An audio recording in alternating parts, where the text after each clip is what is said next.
Mwaka 2025 kwa upande wa Tanzania, jambo kubwa ni moja tu, uchaguzi mkuu. Kuna mambo mengi sana katika eneo hilo, na siku hii ya leo ndicho ambacho tutakiweka mezani. Tutakuja hapa kuliangalia hilo kinagaubaga. Usiondoke.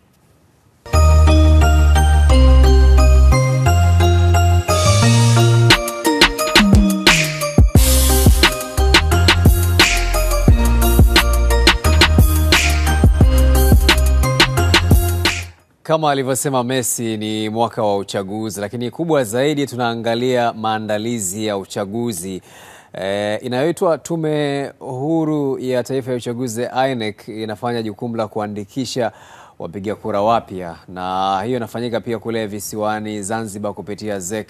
Wakati huu pia tume inaendelea kupokea maoni kuhusiana na utaratibu wa kugawa majimbo ama kutengeneza majimbo mapya kutokana na ongezeko la watu, ukubwa wa maeneo hayo na mambo mengine kama hayo. Wadau wengine kama vyama vya siasa na venyewe vimekuwa vikionekana kujiandaa katika uchaguzi huo. Chama cha Mapinduzi CCM kimeshapitisha wagombea kwa upande wa urais wa Jamhuri ya Muungano wa Tanzania na rais wa Zanzibar, kwa maana mgombea wa urais wa Zanzibar, na kubadilisha pia utaratibu wa kupata wajumbe watakaopiga kura za maoni kupata wagombea ubunge katika maeneo mbalimbali nchini. Kwa upande wake, chama kikuu cha upinzani, Chama cha Demokrasia na Maendeleo Chadema, chenyewe kimekuwa kikitembea na agenda ya no reforms no election, ikisema kwamba kuna mabadiliko ambayo wanayataka kwanza kwenye mifumo ya uchaguzi ili waweze ili uchaguzi huo uweze kufanyika, wakidai kwamba watafanya njia za kuzuia uchaguzi huo usifanyike mwaka huu. Chama cha ACT Wazalendo, chama kichanga zaidi lakini chama ambacho kinaonekana kukua kwa kasi zaidi, kimeonekana kupiga hatua kujongea katika mtazamo huo. Lakini kinachoonekana hivi sasa ni kwamba kuna kukosekana kwa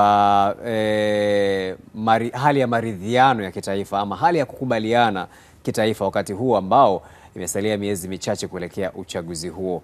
Nini kitatokea? Lakini tukukumbusha pia historia inaonyesha kwamba idadi ya watu ambao wamekuwa wakishiriki kujitokeza kupiga kura imekuwa ikipungua chini ya 50% kwa uchaguzi uliopita kwa mwaka 2020, huku mwaka 2015 ukionekana kuwa ni uchaguzi uliowavutia wengi zaidi.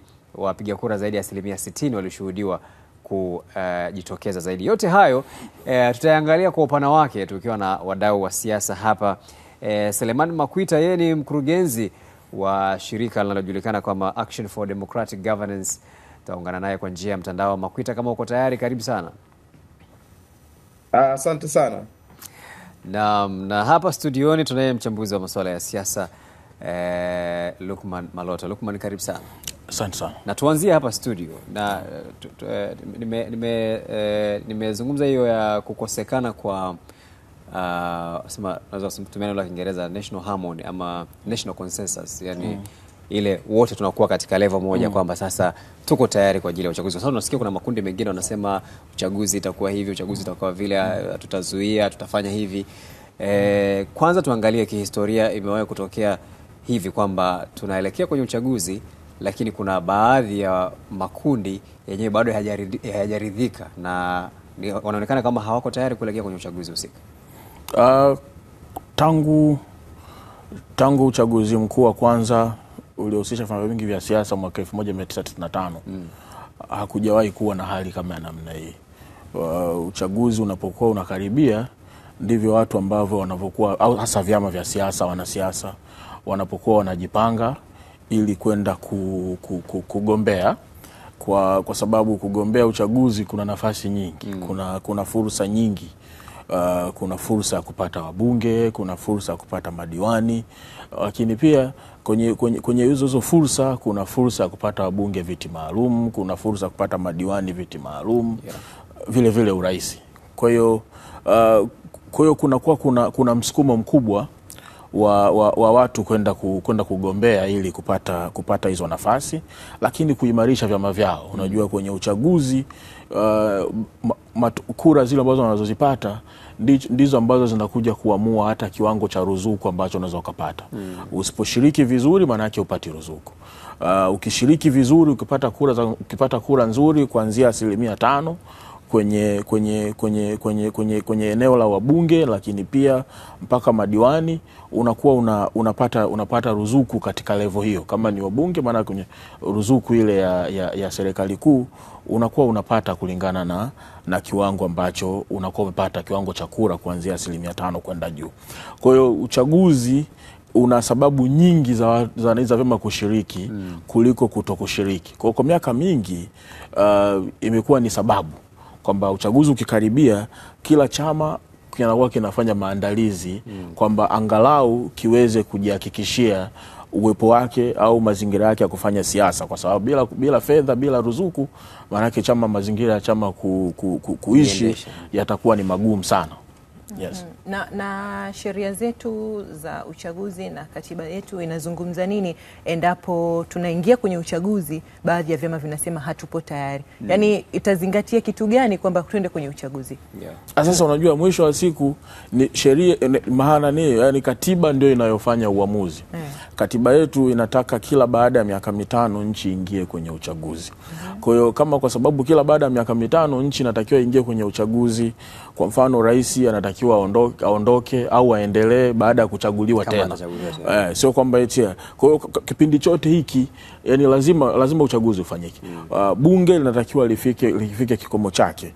Bunge likishavunjwa kikatiba, bunge likishavunjwa, maana yake na rais anatakiwa kwenda kugombea hata kama atakuwa bado ana muhula mmoja. Kwa hiyo tunahitaji katiba inataka tukafanya uchaguzi. Kwa hiyo sasa kitu pekee ambacho kinaweza kikafanya watu waziwie au ishindikane kufanyika uchaguzi ni swala la kwenda kuipa changamoto hiyo katiba, kwenda mahakamani, kwenda kuomba labda kama kuna sababu za msingi kwamba bana uchaguzi usogee mbele au usifanyike kutokana na hoja, alafu mahakama ndio inaweza ikafanya uamuzi. Lakini kwa mazingira ya kisheria, mazingira kikatiba, uchaguzi ni swala la lazima, kwamba ikitimia miaka 5 rais aliyeko madarakani anatakiwa ampishe aliyechaguliwa au apishwe tena kuendelea kuwa rais kama atakuwa amechaguliwa tena. Wabunge pia wanatakiwa bunge jipya linatakiwa lianze kazi baada ya uchaguzi. Kwa hiyo hakuna namna yoyote, uchaguzi ni swala la lazima. Kwa hiyo hata kwa mfano ya vyama vile tunavyojua vina nguvu kwa upande wa upinzani, visipoingia kwenye uchaguzi vikaingia vyama viwili tu hata tunajua yani havina nguvu kabisa kwenye upinzani, uchaguzi unaendelea. Labda tuseme CCM na ADC ndio wanataka watafanya tu. Sasa unajua hili swala, unajua ngani nikwambie kitu kimoja. Kushiriki uchaguzi au kutokushiriki huwa ni uamuzi, lakini je, huo uamuzi wako unaleta matokeo gani? Kwa sababu kama ukizungumza, mimi nitakurudisha tu mwaka 2016 CUF wakiwa na Maalim Seif Sharif Hamad ambao waliweza kuifanya Zanzibar kuwa ni chama kuwa ni eneo ambalo lina ukiritimba wa vyama viwili. Yaani vyama viwili vimeweza kuigawa Zanzibar karibu 50% kwa 50. Lakini waligomea uchaguzi. Uchaguzi ulifanyika. Shein hakuapishwa na hakumaliza muhula wake. Japokuwa tuliona kwamba walikuwa hata wasalimiani, lakini haikuzuia nchi kuendelea. Hapo nazungumzia 2015 baada ya 2015, nazungumzia 16 kwa sababu 2015 walishiriki. 2016 Machi inakuwa ni Machi 20 CUF walikataa kushiriki, lakini uchaguzi uliendelea. Na hii unajua ni swala la sayansi ya siasa. Wakati wa kuelekea uhuru wa Tanganyika, Mwalimu Nyerere kama kuna historia au kuna kumbukumbu ambayo inasema Mwalimu Nyerere alitoa kutoa machozi Tabora, alikuwa na appeal kwa chama chake TANU kushiriki uchaguzi wa kura tatu. Kwa sababu kwa namna ambavyo ilivyokuwa, ilionekana kwamba kuna namna Waingereza walikuwa wanataka kuendelea kubaki na TANU, wakaona kwamba huu utaratibu wa kura tatu ungekuwa unatoa fursa kwa Waingereza zaidi.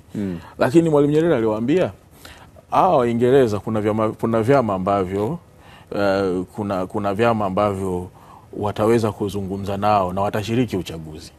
Kwa wakishashiriki uchaguzi utakuwa umefanyika. Kwa TANU haitoshiriki. Kwa ilikuwa ni swala la kwamba ni lazima kwenda kwenye uchaguzi, kwa sababu mabadiliko ni mchakato. Kwa sababu ni mchakato, ni lazima kuingia ndani, kwenda kuargue ndani kwa ndani ili kuweza kupata matokeo ambayo mnahitaji. Ukisusa, usiposhiriki, watu wengine watashiriki uchaguzi, matokeo yatatangazwa, alafu mtabaki mnanungunika nje. Kwa hiyo ni vizuri sana kuelewa kwamba kushiriki uchaguzi, hata Kenya ambayo tunafahamu kwamba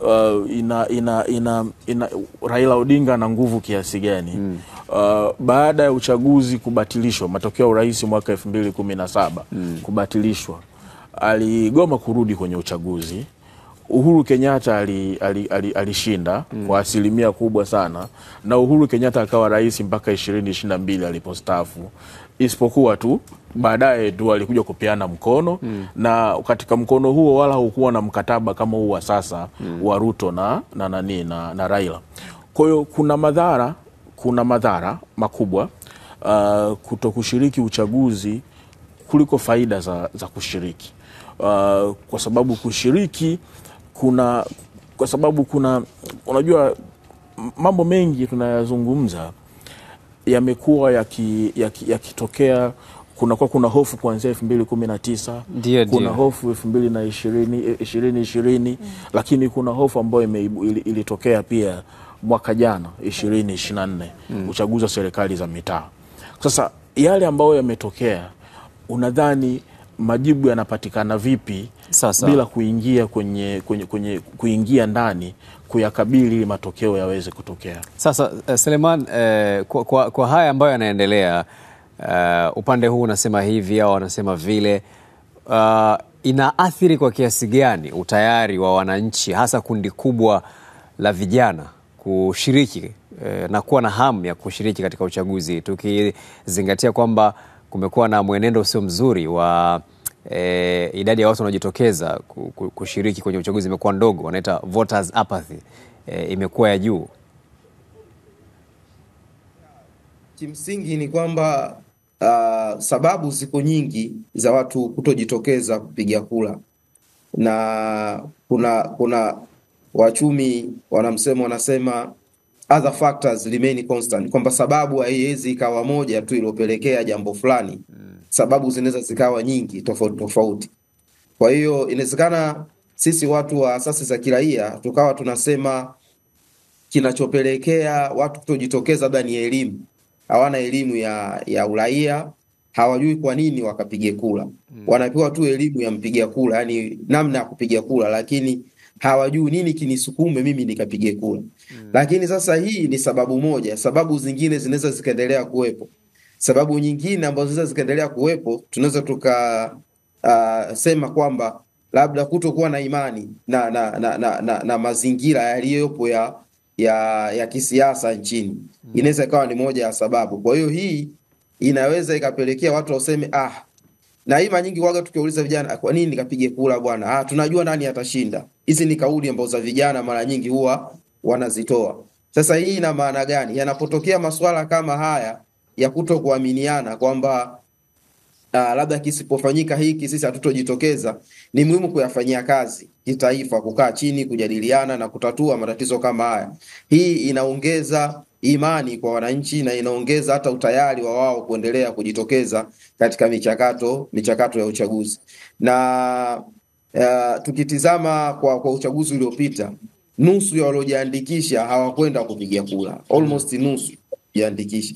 Sasa inapokuwa nusu waliojiandikisha, kumbuka kuna idadi ya watu ambao hawakujiandikisha pia, pengine na wana sifa za kupiga kura, lakini hata hao waliojiandikisha nusu yake hawakwenda kupiga kura. Kwa hiyo tunahitaji kuwa na taifa ambalo lina ushiriki mpana wa wananchi katika michakato hii ya kisiasa au masuala mazima ya utawala, na hususan vijana. Na kwa uchaguzi wa mwaka huu tunatarajia kuwa na hawa tunaita first time voters wa kutosha tu, ambao watakuwa wapiga kura kwa mara ya kwanza, yaani kwa mara ya kwanza wamefikia umri unawaruhusu wao kupiga kura. Sasa hawa tunawashawishi vipi waweze kushiriki kwenye hii michakato ya kisiasa ambayo ni muhimu zaidi? Kwa hiyo nadhani ipo haja kwenye suala hili ambalo limekuwepo kama lina kigugumizi kwenye taifa letu. Hawa wanasema kisipofanyika hiki hatujitokezi. Kuwe kuna haja ya wale ambao wana mamlaka zikiwepo kama Tume ya Taifa ya Uchaguzi na labda Kituo cha Demokrasia na watu wote wanaohusika na masuala ya demokrasia. Ipo haja ya kukaa chini na kulimaliza hili mapema katika kuelekea uchaguzi wa mwaka huu. Lakini wakati huo pia kuna watu ambao wanasema watazuia uchaguzi. Hiyo pengine inaweza ikawa inatengeneza mazingira ya namna gani wakati huu ambao tunasubiri uchaguzi wenyewe? Hii haileti mazingira mazuri kwa sababu ukizuia uchaguzi, hii inaweza ikapelekea machafuko kwa watu wanaofanya masuala ya amani. Hii inaweza ikawa kiashiria kibaya, kwa sababu uchaguzi unaweza ukafanyika, unasema uchaguzi haufanyiki, serikali inaweza ikaamua kuendelea na uchaguzi, au taifa inaweza likaamua kuendelea na uchaguzi. Sasa wale ambao wanapinga, inaweza ikapelekea vurugu, wakaanzisha vurugu pengine. Kwa hiyo hii inaweza ikawa ni kiashiria kibaya kwenye kuelekea uchaguzi. Ila kwa jambo muhimu zaidi ni kukaa chini na kulimaliza katika namna ya mazungumzo, na kuna kitu gani kifanyike, kinachowezekana kufanyika kifanyike, ili wale wasiotaka kushiriki washiriki.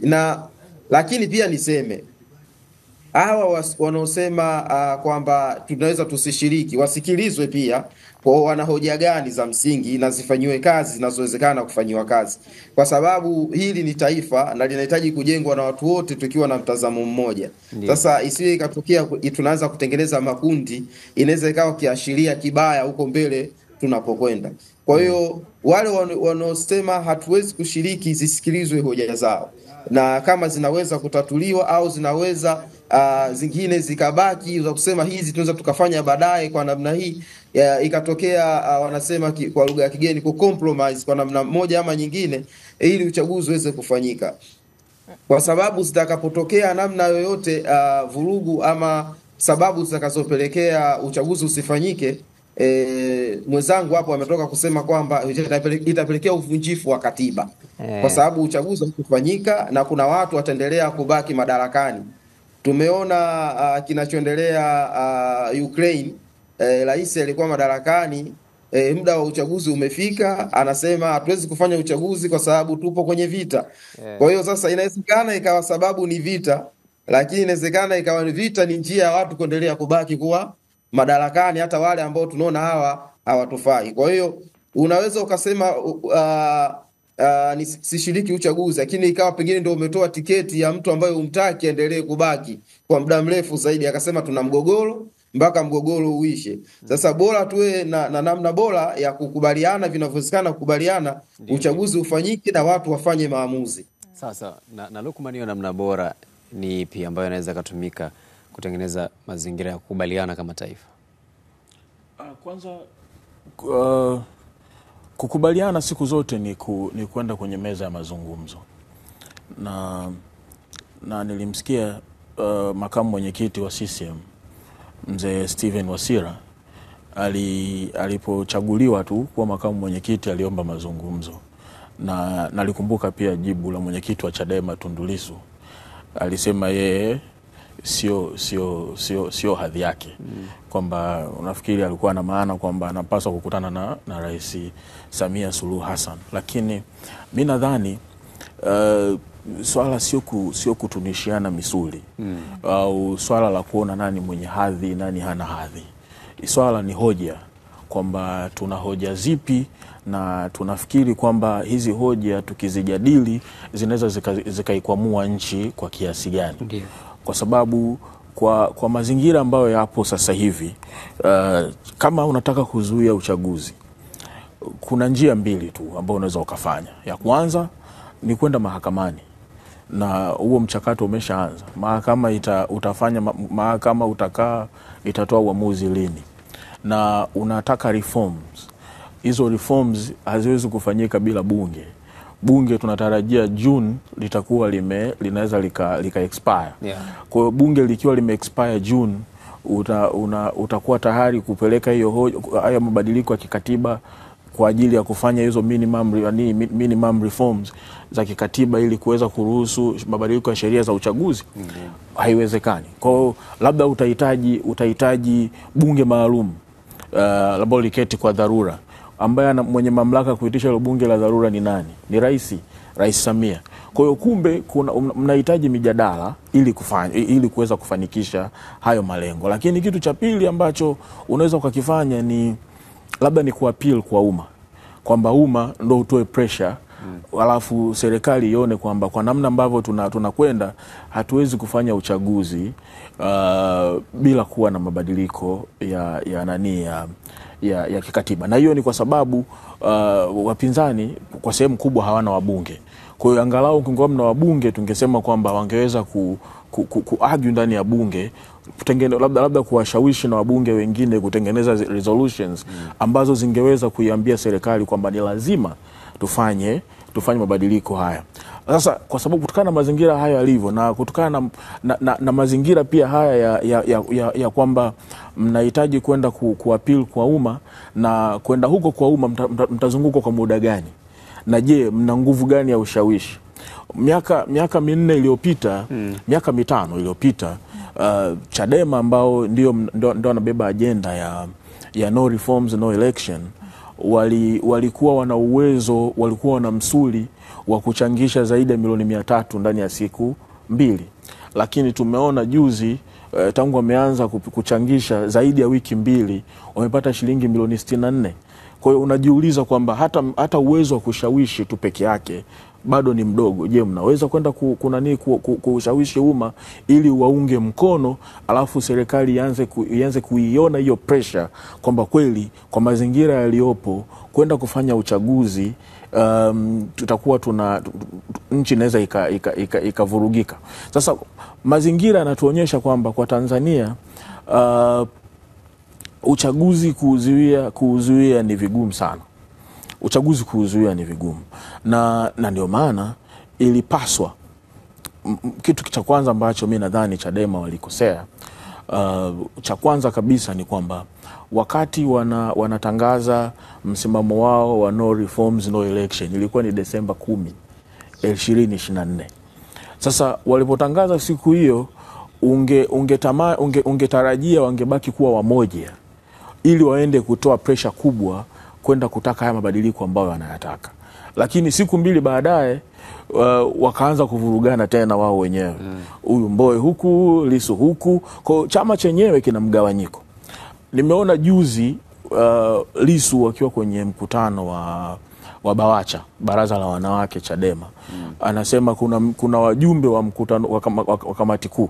Wajumbe wa kamati kuu wanasema hata hii neno no reforms no election ni msimamo tu wa mwenyekiti Lissu.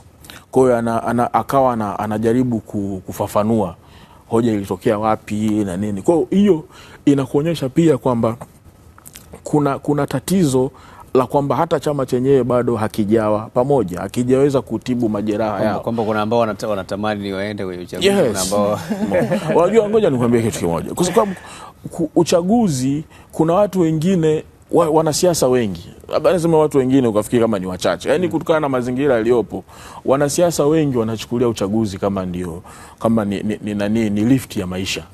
Umeona kwamba ukishinda ubunge, ukishinda udiwani, maisha yako yanabadilika. Sio mtu yule ambaye ulikuwa kabla ya mbunge. Yani unatoka kwenye daraja letu, unakuwa unaitwa elite class. Yani daraja bora kabisa kwenye nchi, maisha yako yanakuwa yanabadilika.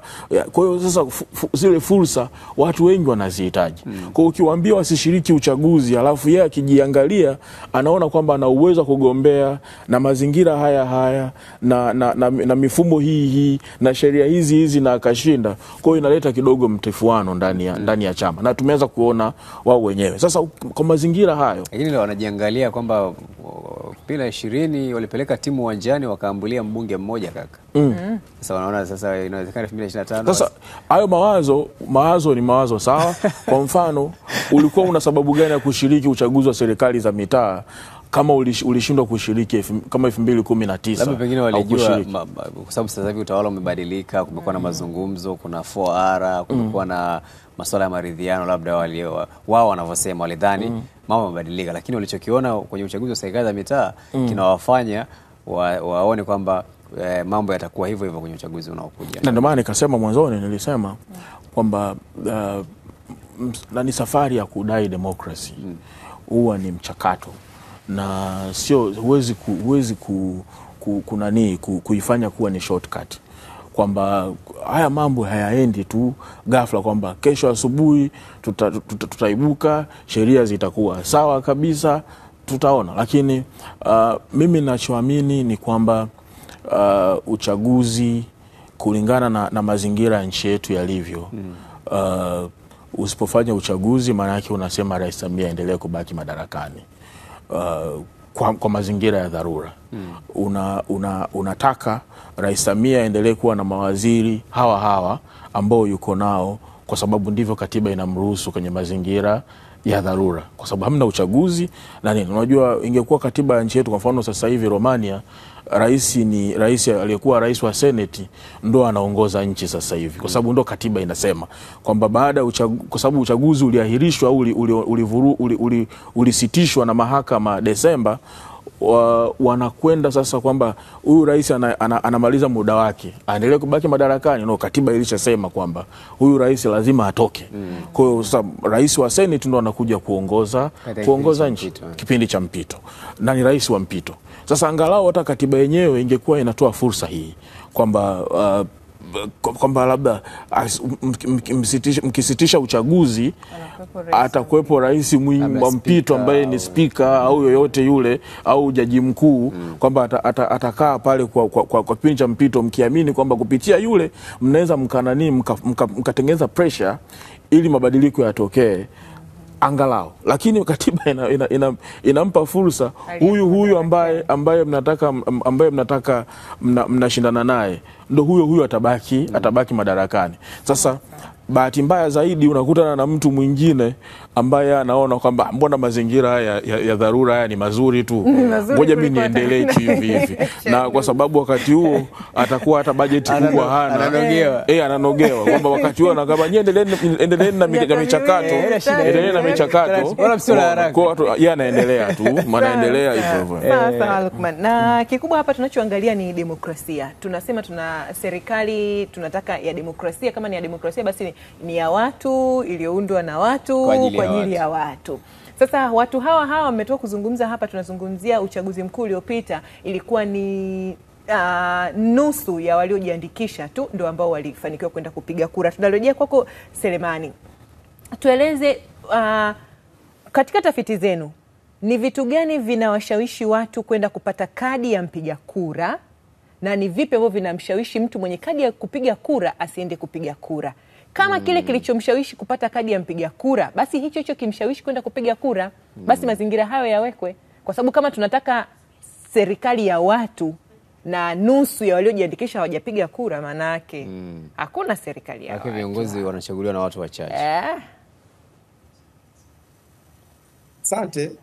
Kimsingi ni kwamba zamani, kabla hata havijaja vitambulisho vya NIDA, watu wote mtakuwa mnajua hapo, hivi vitambulisho vya kupiga kura vilikuwa vinatumika kwa kazi nyingi sana. Kwa hiyo moja ya kitu ambacho ilikuwa kinawashawishi watu kwenda kuchukua hivyo vitambulisho ni kama vitambulisho vilikuwa vinatumika kama ndio vitambulisho vya kitaifa vile. Kwa hiyo watu walikuwa wanashawishika sana kwenda kuchukua vitambulisho, lakini hii haimaanishi kwamba akichukua vitambulisho ataenda kupiga kura. Kwa sababu za kwenda kupiga kura zinakuwa zingine sana. Kura, na sisi huwa tunaweka nguvu nyingi sana katika elimu ya mpiga kura. Unapokuja wakati wa uchaguzi, watu wanaambiwa mkajiandikishe, kwa hamasa inakuwa kubwa. Naweza nikasema nayo inaweza ikawa ni sababu, kwa sababu wakati wa kujiandikisha magari yatapita mtaani, asasi za kiraia zitakuja, nendeni mkajiandikishe. Lakini sasa mimi nimejiandikisha, kwa nini nikapige kura? Sasa kwa nini nikapige kura? ni swali linalojibiwa na elimu ya uraia, mtu akaelewa umuhimu wa kula, mifumo ya siasa ya nchi yake, wanasiasa wana majukumu gani, namna gani wanavyotunga sera na sera zinavyoathiri maisha yao. Sasa kama mimi hayo yote siyajui, sioni hata umuhimu wa kupiga kula, kwa sababu ile siku mimi nitaona naenda tu kusimama pale na kupoteza muda wangu.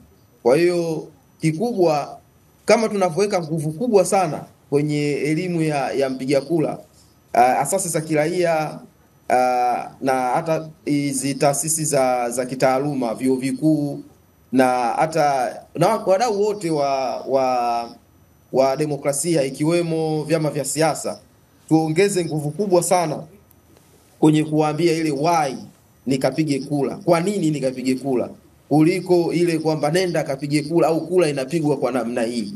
Hii itaongeza idadi kubwa sana ya watu ambao wataweza kwenda kujitokeza na kupiga kula. Na kama ulivyosema, demokrasia maana yake ni nguvu ya umma ama au ni nguvu ya umma, kwamba watu ndio wenye mamlaka ya kuweka viongozi wao madarakani na kuweza kuwatoa.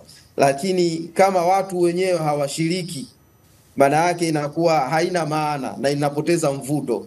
Na ndio maana hata hili swala la kwamba no reform no election, kwa lugha nyingine ya kiharakati, hii ni boycott. Ni kama vile ni kupinga, ama naweza kusema kugomea. Na kugomea ni njia inayotumika vile vile kufikisha ujumbe. Ingawa sasa kwenye hii tunaweza tukasema kwamba hatushauri itumike hii, kwa sababu matokeo yake siyaoni yakiwa makubwa sana, lakini naelewa kwamba ni kuna message inatumwa kwamba wengi hatujashiriki, na maana yake inaweza ikapoteza ile legitimacy ya serikali itakayekuwa madarakani, kwamba katika pengine wa Tanzania milioni 60 walioenda kupiga kura walikuwa milioni 3 tu. Sasa hata kama ndio kwa mfumo wetu wa uchaguzi atakayeshinda atakuwa ameshinda endapo kama kuna vyama vitashiriki, lakini kuna hali fulani hivi ya uhalali itakuwa kama haipo katika jicho la kisiasa. Kwa hiyo kikubwa tunachotakiwa kukifanya ndio kama nilivyosema, kwanza elimu ya uraia, kuwahamasisha watu wajue kwa nini wapige kura, lakini kwa upande wa wanasiasa kukaa chini na kuzungumza kumaliza tatizo lao, ili hii haki ya watu kuchagua viongozi wao iweze kutumika. Na katika principles za democracy mojawapo ni tolerance, uvumilivu kwa maana ya kwamba matokeo yatakapotoka uvumilie kwa kile ambacho umekipata, kama ni halali kweli ulikipata kwa halali, lakini vile vile uvumilivu kwenye mazingira kama haya ambayo kuna ukinzani. Hapa ndio muda wa kuonyesha uvumilivu na ukomavu, kukaa chini, kujadili na kuja na njia bora zaidi kwa maslahi ya taifa, na sio kwa maslahi labda ya kundi fulani linalotaka madaraka, kwa sababu sifa ya chama cha siasa ni kutaka kushika dola, iwe cha upinzani iwe cha tawala. Ila kuna makundi ambayo sisi hatuna mpango wa kushika dola kama asasi za kiraia. Kwa hiyo hawa wanaotaka kushika dola wasitumie ile hali yao ya kutaka kushika dola kutukandamiza sisi wengine pengine ambao hatuna mpango wa kushika dola. Tujue kwamba taifa linakudi watu wa aina tofauti. Kuna wale wanaotaka kuna wanasiasa na wasiokuwa wanasiasa. Kwa wanasiasa wasifanye maamuzi yao wao peke yao ndio maamuzi ya watu wengine wote katika taifa ambao hata wengine si wanasiasa. Naam, Luqman, kama tulivyoona kwamba ni jambo ambalo linatutofautishia uchaguzi huu na chaguzi zingine zilizoisha. Na ikiwa mambo yataenda hivi kama yalivyo, tunatarajia uchaguzi wa mwaka huu utakuwa uchaguzi wa namna gani, tofauti na chaguzi zingine ambazo tumewahi kuzifanya katika historia yetu ya mfumo wa vyama vingi? Kwanza kinachotokea tu sasa hivi, athari yake namba moja ni watu kutokuwa na hamu ya uchaguzi, hasa wapiga kura. Unajua unaweza ukajiandaa kwa uchaguzi kama mazingira ya uchaguzi yanakuvutia. Sasa ikiwa unashuhudia kwamba kuna mvutano, upande mmoja unaweza ukawa tayari umeshajua kwamba watakaoshinda ni akina fulani, kwa sababu kina fulani watagomea. Kwa hiyo itakuja kusababisha tena turnout itakuja kushuka kwa kiwango kikubwa sana. Lakini kingine ambacho tutakuja kukiona ni kwamba tutasababisha mazingira yale yale ambayo yamekuwa ya mwaka 2020 kuja 25, tutaruhusu yaende kutoka 25 kwenda 30. Unajua kuna kitu kimoja ambacho natamani kifahamike. Chadema ina wabunge 20. Ina wabunge 20. Ina wabunge 20. Lakini ina wabunge 20. Lakini wao sasa kama chama naomba nizungumze hivi. Chadema naomba nizungumze hivi. Chadema ina wabunge 20. Mmoja wa kuchaguliwa 19 viti maalum. Wale 19 Chadema haiwatambui. Wale 19 Chadema haiwatambui.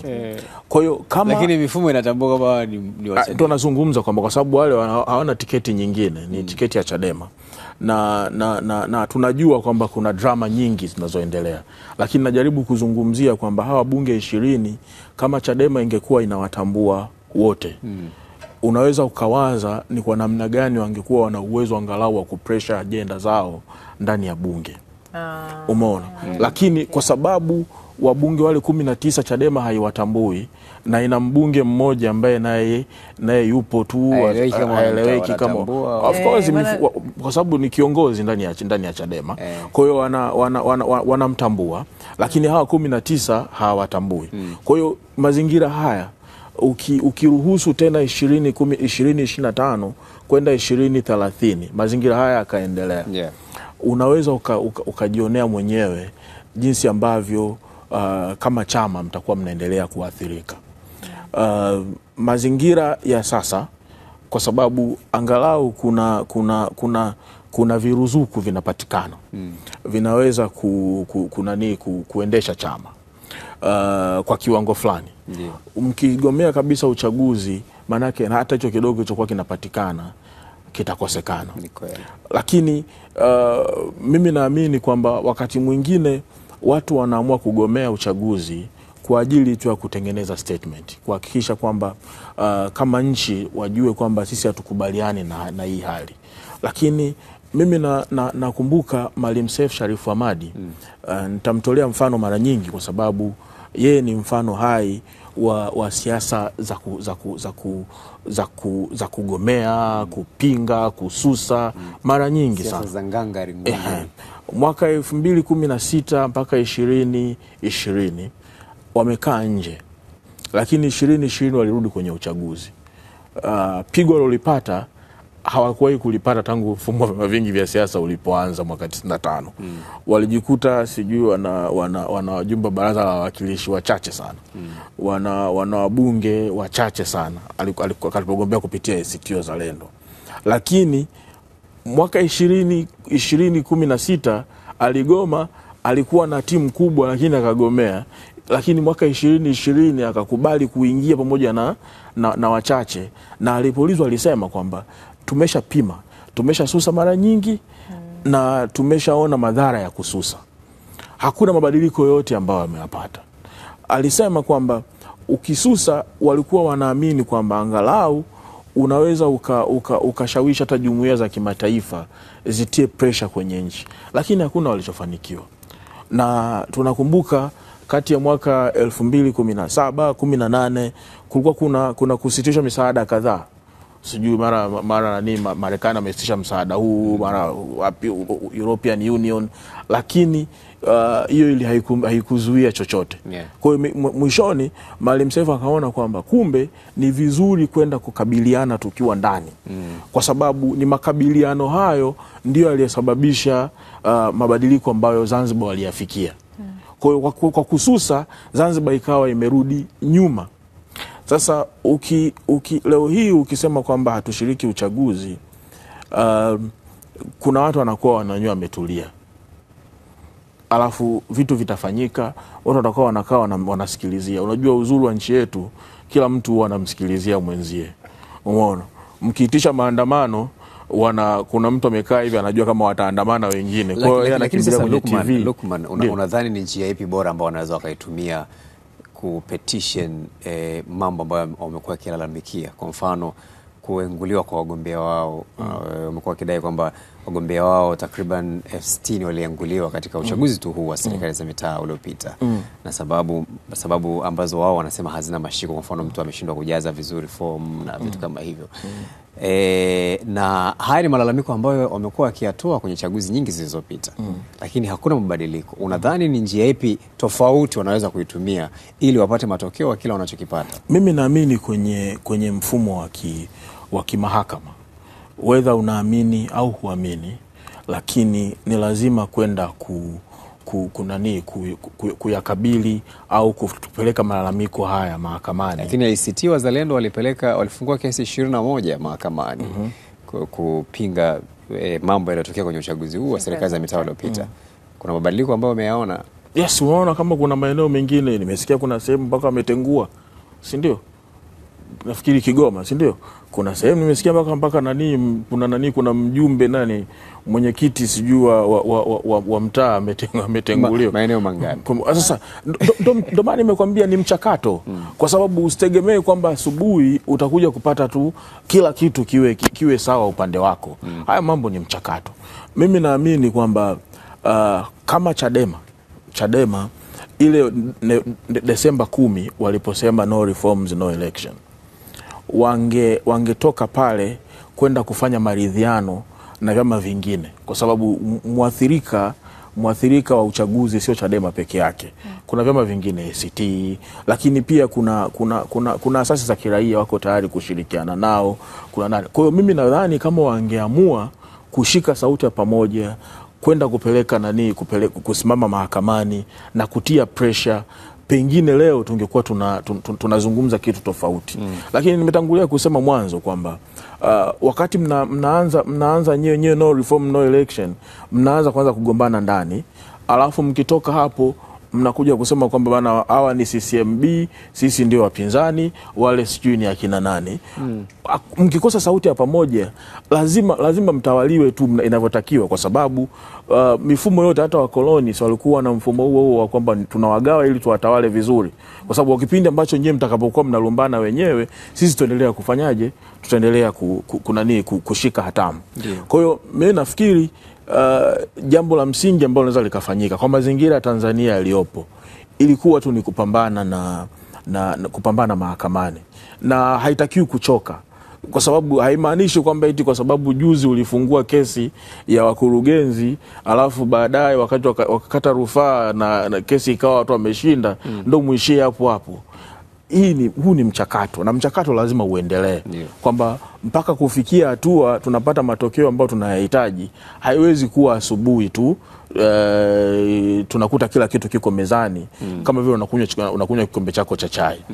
Kwa hiyo ukisema kwamba sasa kuhusu swala la kwamba tunaenda kuzuia uchaguzi kupitia nguvu ya umma, unaweza ukafanya, lakini nguvu ya ushawishi iliyopo ya sasa mazingira hapo, nilikuwa natangulia kukwambia kwamba ni mara ngapi hata maandamano yaliyoitishwa na Chadema hayakufanikiwa. Kuna wakati watu walikuwa wanamcheka mwenyekiti aliyopita wa Chadema kwamba aliandamana yeye na familia yake na akajikuta yeye, mkewe na binti yake wanawekwa mahabusu, alafu watu wengine alisema mwenyekiti wa sasa hivi alisema kwa sababu kwamba walisema, lakini kiuhalisia ni kwamba yale ilikuwa ni maandamano ambayo yaliitishwa. Sasa hiyo nguvu ya ushawishi mnayo ya kuweza kuhakikisha kuna uongozi mpya na nini. Ndio maana nimetolea mfano mmoja good luck, usisahau kwamba mwaka 2020 viongozi wa Chadema karibu 9 viongozi wale wa juu na viongozi wa kanda walihukumiwa kifungo, nafikiri kwa cha miezi 5 au fine, na ndani ya siku 2 walikusanya zaidi ya milioni 300 na viongozi wote wakatolewa kwa fine, walilipa fine. Juzi hapa Februari tumeshuhudia zaidi ya wiki 2 mmeitisha michango, mmekusanya milioni 64. Kwa hiyo unajaribu kuangalia kwamba lakini umejuaje pia kunaweza kuwa kuna changamoto za mifumo labda ya ukusanyaji wa fedha na vitu kama hivyo. Wakati mwingine mambo yanatokea. Sasa wewe unataka tujadili tupige ramli wakati sisi tunajadili matokeo. Kwa sababu kipindi kile mimi nazungumza ni swala la ushawishi. Kwamba ushawishi ule ulikuwa wapi na sasa hivi nini ambacho kinatokea. Kwa mimi kwa uchunguzi wangu ambao nimeufanya kama mwanahabari. Ndio. Kuna baadhi ya viongozi ambao nilizungumza nao ambao hawakutaka kwanza kuweka wazi. Wanasema kwamba wamekuwa wakipata changamoto ya kimifumo, hii mifumo ya kufanya hizi transaction. Ambao mifumo hiyo mwaka 2020 ilikuwa iko sawa sawa. Mwaka 2020 ilikuwa sawa sawa. Kwa nini imeshindwa kuwa sawa sawa leo? Sasa hapo mimi sijui. Sasa kwa nini unataka tujadili kitu ambacho kwa mimi nafikiri kwa sababu kila kitu nimezungumza kama kila kitu ni sayansi. Kwa sababu kwa mfano hata mimi ukiniambia, of course mimi nilikuwa kuna kasoro ambazo nilizoziona. Kwamba bana sasa kwa nini mnafanya hivyo? Lakini nazungumzia swala la mshikamano ambao uliokuwepo na mazingira ya sasa. Kwa hiyo ukizungumza swala la kwamba uchaguzi usifanyike, uchaguzi utaacha kufanyika kweli? Unaweza ukauzuia? Nimetoa mifano mingi sana kwamba unazuiaje uchaguzi, lakini kama ni sayansi nenda mahakamani au nenda kashawishi umma. Ndio maana tunajiuliza kwamba ukienda mahakamani Lukman, ikiwa pia hawajaweka wazi njia watakazozitumia kuzuia huo uchaguzi, pengine hizo unazozitaja kwenda mahakamani na nyingine inawezekana zikawa ndio njia ambazo watazitumia. Kwa nini tupige ramli tuone kwamba hawataenda mahakamani, hawatatumia njia fulani? Nimetoa labda kama ulikuwa unanisikiliza alafu unasahau. Nilisema cha kwanza, ukienda mahakamani mchakato utaisha lini? Na je, utawahi bunge la bunge ambalo linatarajia expire June? Je, ikiwezekana baadaye itatakiwa kuwa na utashi wa kuitisha bunge la dharura. Anayeitisha ni rais. Mmekaa mmezungumza naye? Sijui umeelewa vizuri. Tumezungumza kuhusu swala la kwenda kwa umma. Kwamba umma mnataka kuzunguka, mwende mkaushawishi umma. Umma utaanza kureact lini ili kuliwahi bunge la Juni? Na pengine hata kama umma utakapokuwa umeshaanza kuact, itakuwa lini kuelekea Oktoba au kufikia mpaka Agosti, kipindi ambacho tunaamini kabisa kwamba kampeni zitakuwa zimeshaanza. Yote hayo ni masuala ambayo ya kujiuza, ambayo nikasema kwa vyovyote vile ni lazima tujue kwamba ni swala la kisayansi hapa, kwamba unapigana leo ili ufanikiwe nini. Lakini swali langu ni kwamba hawa wanahoja, ikiwa pengine wewe au hata hao upande wa pili hawakubaliana na hoja yao, lakini nini kifanyike ili isionekane hoja hii imepuuzwa? Kwa sababu hapa tunazungumzia kuhusiana na ule muunganiko na kukubaliana kama taifa kwamba hata kama kuna kundi, hata kama nguvu yao ni ndogo kama unavyosema, pengine kama kweli kama unavyosema, pengine nguvu yao ya kuzuia au kufanya ya kutekeleza hicho wanachokitaka ni ndogo kama unavyosema, lakini je, hiyo nguvu hiyo hoja yao ama hicho ambacho wanakidai kinapaswa kupuuziwa? Mimi ndio maana good luck nilizungumza mapema sana kwamba Desemba 10, 2024 hiyo ndo hoja ya no reforms, no election ndio ilitoka kwa mara ya kwanza. Na nikasema ile hoja ilikuwa inataka mshikamano wa hali ya juu, kwamba Chadema wao wenyewe wangebaki wamoja. Kuna hoja za kimsingi kabisa kwamba ni ukweli kuna matukio kuanzia 2019, 2020 mpaka 2024. Na utakumbuka mimi nilikuwepo nikifanya mjadala hapa, nikazungumza kwamba kabla uchaguzi wa serikali za mitaa, mimi nikasema kwamba mimi nitashangaa sana kama wapinzani watakuwa wanajiandaa na uchaguzi, kwa sababu vile vitu ulikuwa unaviona. Tulizungumza hapa. Umeshanielewa? Nilizungumza kwa sababu kipindi ambacho mnatakiwa mjipange kwa ajili ya kushughulikia mifumo, nyie mnakimbilia kwenye jambo lingine. Ndio maana kama sasa hivi kipindi ambacho mnatakiwa mjipange kwa ajili ya uchaguzi, nyie mnakuja na hoja nyingine. Kwa kumbe haya mambo ya no reforms, no election, hoja yako ni kama wangetakiwa kufanya mapema kabisa. So tu pamoja, lakini pia lazima mwe mnajua kwamba mnataka kuachivu nini. Hamwezi kwa mnataka muachivu kwenye swala la uchaguzi alafu nyenye mnaanza kuvurugana ndani. Kwa walitakiwa kuwa na mshikamano. Lakini pia wajue kwamba kila kitu kinaenda na muda, na walikuwa wanajua kasa muda hauwasubiri wao. Oktoba bado jamani, tutajadili tena siku nyingine. Kwa kumaliza tujue pengine unajua uzuri kwamba pia Selemani ni kijana na hata sisi pia hapa ni vijana. Ameshaondoka kwenye kundi anadai. Sawa, lakini ni kijana ambaye unamalizia ujana. Sasa tunafahamu kundi kubwa la wananchi wa nchi hii ni vijana na tunaenda katika tukio ambalo linakwenda kuamua mustakabali wa maisha ya vijana na wengine miaka 5 ijayo. Katika mazingira kama haya ambao kuna hoja kama hii inaleta mvutano na mabishano na kutokuelewana, nini kifanyike sasa? Kwa kumalizia, nini kifanyike ili tutoke hapa tulipo na wote tuone kwamba sasa tuko tayari kwenda kwenye uchaguzi mkuu? Selemani. Na hapo kwa Selemani pia, kwa yule anayejiandaa kupiga kura sasa, yeye anatakiwa zingatie kwenye nini kwenye hali kama hii? Kabisa. Okay. Nini kifanyike?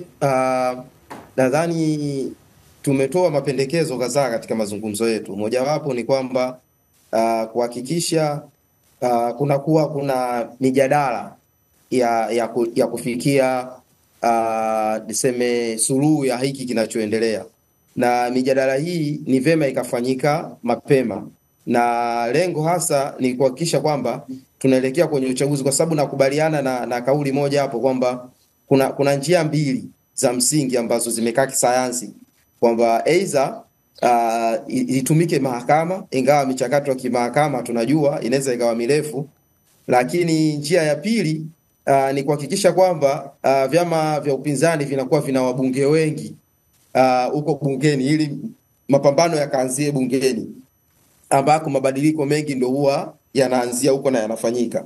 Ingawa sasa swali linaweza likarudi, tunaingiaje bungeni kwenye mfumo huu ambao sisi tunauona kwamba pengine hauko sawa? Na hii imenifanya inikumbushe tukio la hapa juzi kati lililotokea, kwamba kuna timu imeona kwamba labda uwanja hauko sawa, wakasema sisi hatuji. Umeona, ndio mazingira kama, lakini matokeo yake sasa tunaona kinachoendelea, migogoro iliyokuwepo. Kwa tukirudi kwenye swala letu, tutaona kwamba kinachotakiwa kufanywa kwanza majadiliano, lakini hawa wanaosema kwamba sisi hatuendi, wanaweza wakasema sisi tushajadiliana sana, ama wanaweza wakasema kwamba ukisema kwamba tupambanie tuende bungeni, tukiwa wengi bungeni tutaweza kushawishi. Anaweza akasema tunaingiaje bungeni? Sasa hapa ndo linapokuja swala la kwamba michakato ya kidemokrasia ni michakato ya muda mrefu na inahitaji mipango makini zaidi. Kwa hiyo naamini ziko njia ambazo wanaweza wakazitumia na kuona jinsi gani wanaweza kujikwamua kwenye eneo hili, lakini njia kuu ya kwanza ni kukaa mezani na kukubaliana baadhi ya mambo ambayo tunaona kwa haraka yanaweza kufanyika. Na kwa upande wa wapiga kura, hususan vijana, kwa wale ambao wao wako upande ule wa no reform no election, wao wajiandikishe kwa wingi ili waonyeshe kwa vitendo hiko ambacho wanahisi kama ni sahihi, yani kwenye sanduku la kupiga kura liseme. Maana sasa kuna namna watu wanaweza wakapiga kura zikawa nyingi zaidi, ukaona sasa hii kweli message imetumwa.